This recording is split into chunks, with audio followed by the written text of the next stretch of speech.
Muy buenos días a todos los estudiantes de la institución educativa Virgen del Carmen. Bien, vamos a seguir trabajando nuestras sesiones de aprendizaje, siempre con la intención de seguir reforzando lo aprendido y al mismo tiempo conocer nuevos temas de interés preuniversitario. Seguimos entonces aprendiendo en casa el área de comunicación. El tema para hoy son los holónimos, los merónimos y los comerónimos. Un tema que ya sabemos que pertenece a la semántica y asimismo esto corresponde al capítulo de relaciones semánticas. Entonces, el día de hoy estaremos trabajando tres relaciones semánticas, pero antes debemos siempre el propósito de nuestra sesión. Esta sesión de aprendizaje tiene como propósito conocer y diferenciar los merónimos, holónimos y comerónimos en ejercicios de aplicación. El título para colocar en nuestro cuaderno de trabajo para realizar nuestros organizadores gráficos serán los merónimos, holónimos y comerónimos. Muy bien, vamos a iniciar entonces como cada sesión de aprendizaje de razonamiento verbal con nuestro vocabulario del día. El vocabulario del día es el número 4. Veamos, tenemos 5 palabras para el día de hoy. El término cáfila. Cáfila tiene como primer sinónimo al término cúmulo. Entonces, cáfila es el cúmulo, agrupación, acumulación o reunión de algunos elementos o de algún elemento. Cualquier tipo de elemento, ¿sí? Yo podría decir también que cáfila, como hemos dicho, como es un cúmulo, una agrupación, tiene una cantidad exorbitante. Podría decir que te esperaré en aquella cáfila de tierra, un cúmulo de tierra, una agrupación de tierra, ¿no? Entonces estoy indicando un lugar donde puedo esperarle a alguien o donde me voy a encontrar con alguien quizás cerca de mi barrio que va a ser una cáfila de tierra, un cúmulo o un montón de tierra. Bien, nuestra segunda palabra del día de hoy será el término canoro. Canoro como sinónimo tenemos al término sonoro. Canoro va a asemejar aquel sonido, un sonido fuerte, pero al mismo tiempo un sonido bonito, un sonido hermoso o un sonido agradable. Por ejemplo, el canoro de las aves es muy hermosa, el sonido de las aves es muy hermosa, ¿no? Entonces, esto asemejaría a canoro, un sonido bastante agradable, agradable, un sonido bueno, un sonido agradable al oído de las personas. Bien, veamos el siguiente término o palabra del día de hoy. Es Casanova. Casanova como sinónimo tendremos a Don Juan o también mujeriego. Mujeriego es aquel individuo que tiene varias relaciones amorosas o varias relaciones sentimentales. También podríamos decir un Casanova que es un conquistador, ¿no? O una persona o un varón muy coqueto o una mujer muy coqueta también. Depende en qué quizás persona lo utilicemos, si fuera un varón o una mujer. Casi generalmente a los varones utilizamos el término don Juan y para las mujeres hasta podemos llegar a utilizar el término Casanova para femenino. Bien, entonces en un contexto oracional podremos decir que Cintia es una muchacha muy Casanova, que quizás sin discriminación, igual de varón y mujer, es una muchacha que es muy coqueta, que tiene bastantes relaciones sentimentales. Veamos la siguiente palabra, vendría a ser Celestina y como sinónimo tendremos a alcahueta. Alcahueta, otro sinónimo podríamos encontrar el término encubridora. Este término generalmente podemos relacionarlo con aquellas personas que encubren acciones o actos negativos de alguien, supuestamente por amor, ¿no? Tapan, ocultan información que no es buena, que realmente perjudica a una tercera persona. Entonces, las celestinas, generalmente mujeres, que antiguamente se les denominaba así, las encubridoras o alcahuetas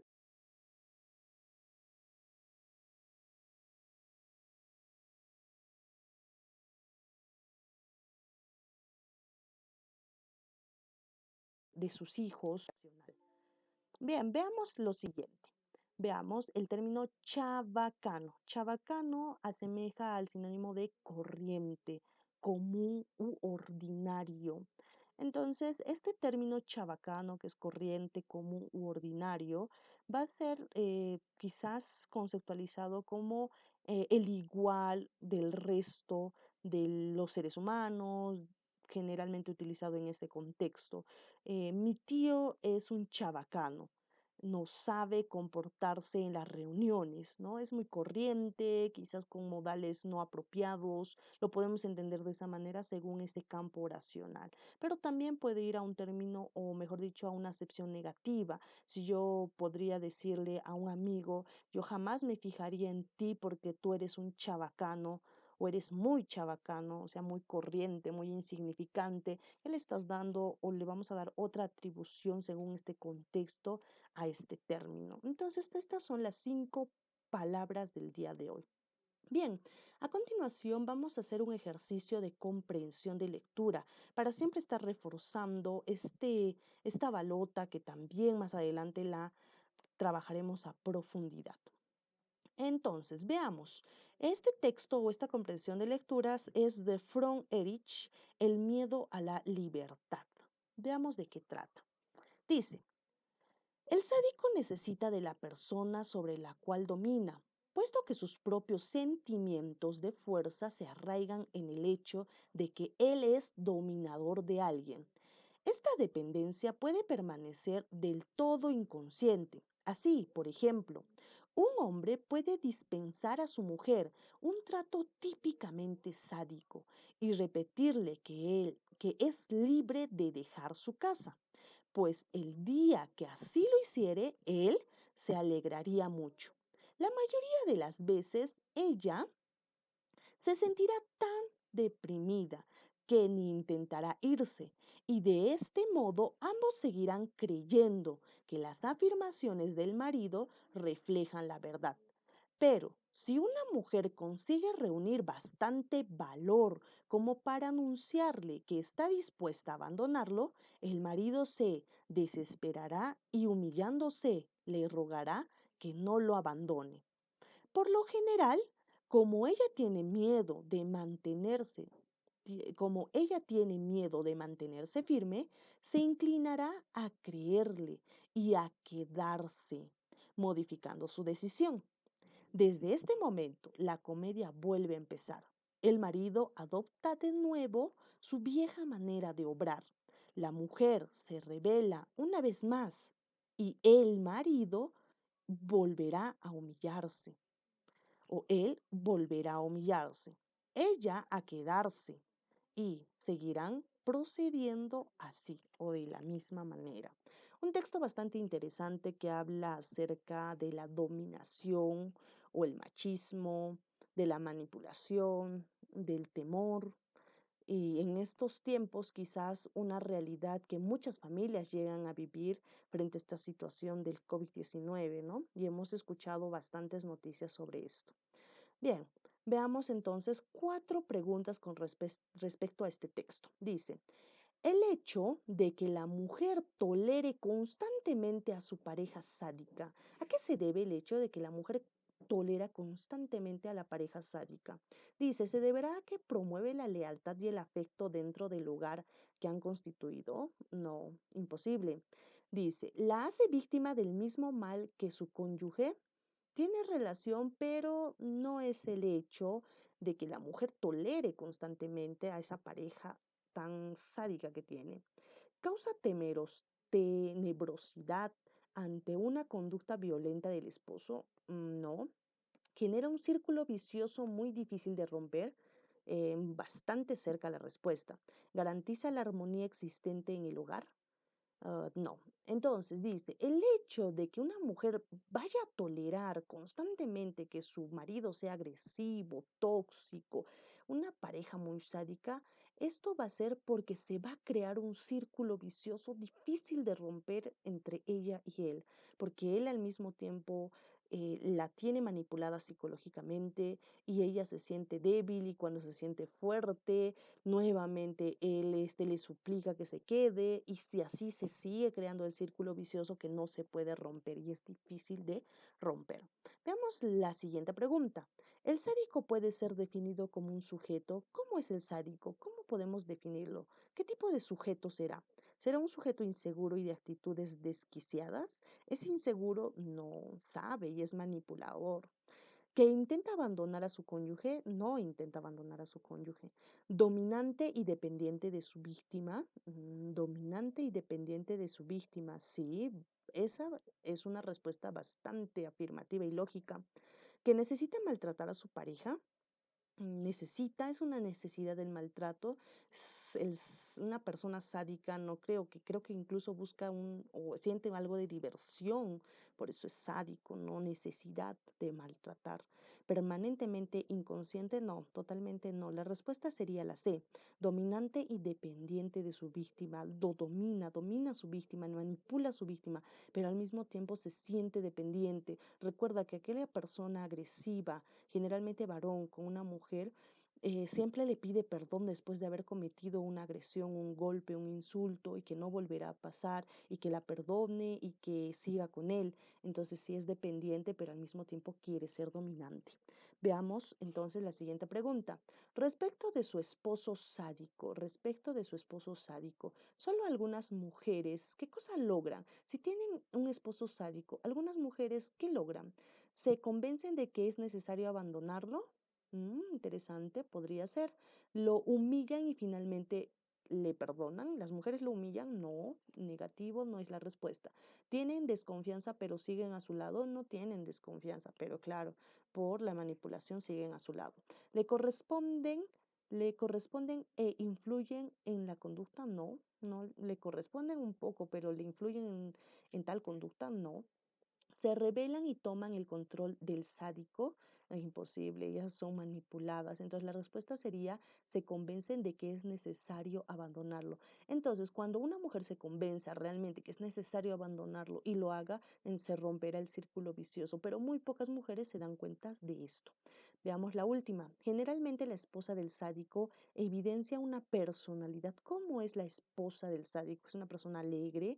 ¿Es una persona tímida? ¿Es una persona con valores, que se ama, tiene amor propio y un alto autoestima? Veamos entonces. La esposa, según el texto, es débil y sumisa, timorata y comprensible, claramente, claramente extrovertida, introvertida y afectuosa, independiente y optimista. No es independiente, es introvertida pero afectuosa, no tanto, claramente extrovertida, imposible, timorata, que es tímida o temerosa, y comprensible puede ser, también podría ser, pero generalmente esta mujer es débil y sumisa. Es débil porque no puede tomar decisiones fuertes de decir para, basta, ya no quiero otro maltrato, y sumisa porque sigue dejándose manipular sin opiniones.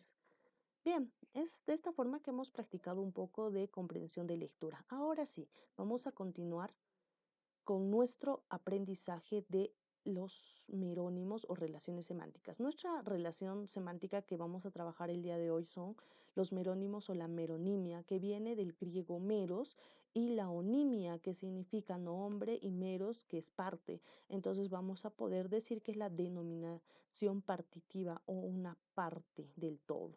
Muy bien. Por lo tanto, ¿qué podemos decir? La meronimia son aquellas palabras que señalan la parte de la estructura. Claro, es una parte. Es la palabra cuyo significado constituye una parte del significado total. Claro, es un significado más pequeño de un significado más grande que corresponde a otra palabra. Bien, insistimos con el carácter partitivo de algo con respecto al todo que va a integrar. Entonces podemos decir que la meronimia es la parte de un todo. Esa es la relación de parte-todo. Veamos la siguiente relación semántica. Tenemos la relación de holonimia o los holónimos. Veamos esta relación. Dice, se establece la relación del todo parte, al revés, del todo parte. Por ejemplo, el libro es holónimo de capítulo. El libro es holónimo de capítulo. Bien, entonces el todo sería libro y la parte sería capítulo. Dice, viene del griego holos, que es todo, y onoma, que es nombre. Entonces, de la relación sería del todo parte. Muy sencillo. Veamos entonces la relación de comeronimia. Comeronimia.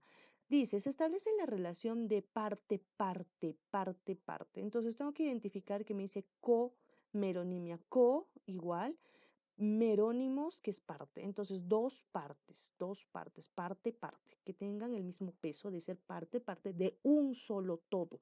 Pero también podría llegar a ser parte, parte de diferentes significados de todos ajenos o de holónimos ajenos. Veamos entonces este ejemplo. Pestaña es comerónimo de ceja. El todo en este caso es el mismo significado, que sería quizás partes de la cara o cara, ¿no es cierto? Muy bien. Veamos algunos ejercicios. Vamos a practicar unos cuantos ejercicios para comprender mejor. Veamos aquí. La meronimia de mano es. Sabemos que mero es parte y te está diciendo que mano es todo, es el holónimo. ¿Cuál sería la meronimia? Bien, veamos. La mano, si observas tu mano, tiene varias partes. Tenemos en un ámbito de quizás, vamos a decir, de partes así muy observables o visibles a la vista, valga la redundancia, sería de mano el término uñas y dedos. Bien, entonces busquemos una de estas dos respuestas. Entonces te dice, el dedo es parte de mano. Tenemos mugre, ojo, dedo, nariz y rama. Muy bien, la respuesta sería la C, dedo. Mugre, hasta podría llegarse a considerar parte de la uña, si es que el todo sería la uña, el holónimo sería la uña. Veamos lo siguiente. Dice, la meronimia de Perú es, entonces el todo, el holónimo es Perú. ¿Cuál es su parte? Uy, podemos encontrar y desgregar diferentes partes. Una, la más cercana, serían los diferentes departamentos. Busquemos en los departamentos. Exacto, encontramos el departamento del Cusco. Sería una de las partes. Lago Titicaca ya es parte o merónimo de otro lugar, quizás incluso de un lugar no turístico, ya otro lugar. El país, no, este podría ser un holónimo. Capital también podría ser hasta un holónimo. Y Buenos Aires sería la parte de otro holónimo. Muy bien, veamos lo siguiente.